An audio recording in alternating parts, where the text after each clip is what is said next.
What's up guys, Max here for Destructoid with some news for you about Sunset Overdrive, which is a game I was very much looking forward to, and I got to sit down with it at an event recently that Microsoft was holding, and I got to play pretty much the first hour of the game. They basically just sat me down and they were like, go nuts, do your thing.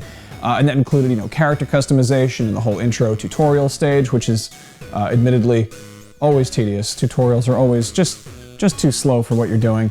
But that being said, I got introduced to basically all the kind of main systems of Sunset Overdrive and really got to kind of screw around and really get a feel for how the game is going to work. And I got to tell you, it's a really very solid game from what I've seen. But I don't know if I'll be playing it.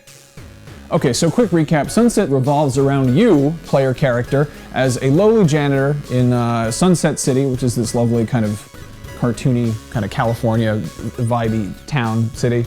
And everything goes to shit because a new energy drink is introduced that happens to make people mutate. And basically, it's the apocalypse, but what if the apocalypse was fun? That's the basic premise of the game.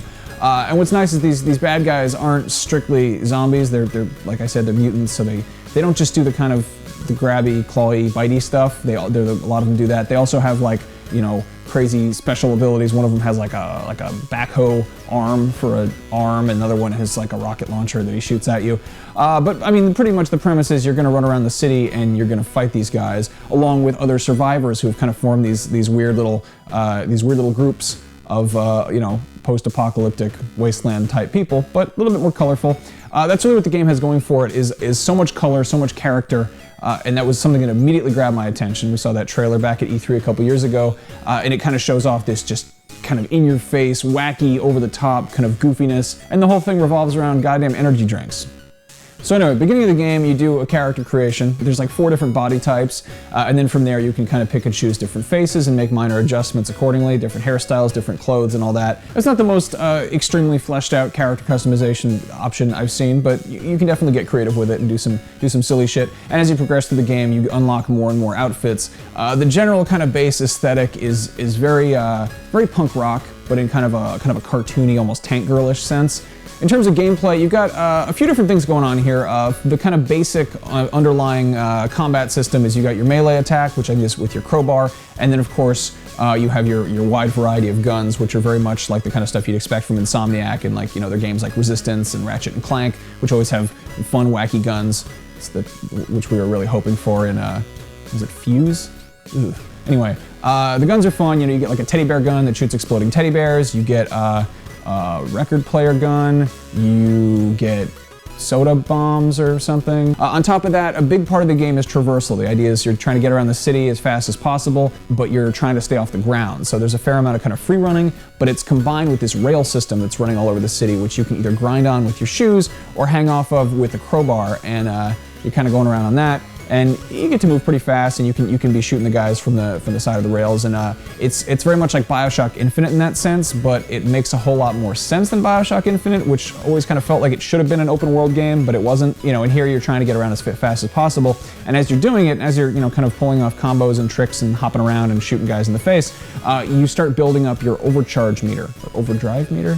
Over something meter. When this meter is full, it then unlocks the various sort of special abilities that you have. These things are called amps, and you can kind of attach them to your guns and your gear and yourself, and it, you know, has you doing kind of cooler versions of the shit you were already doing. And there's different tiers, so if you kind of keep doing your kind of combo streak, you know, you'll get into like 4 times Sunset Overdrive or whatever the fuck it's called, and you know, you'll have really cool shit where, like, if you jump on a car, the car will explode and all the guys around it will die, or if you do a cartwheel somersault thing, the guys around you will catch on fire.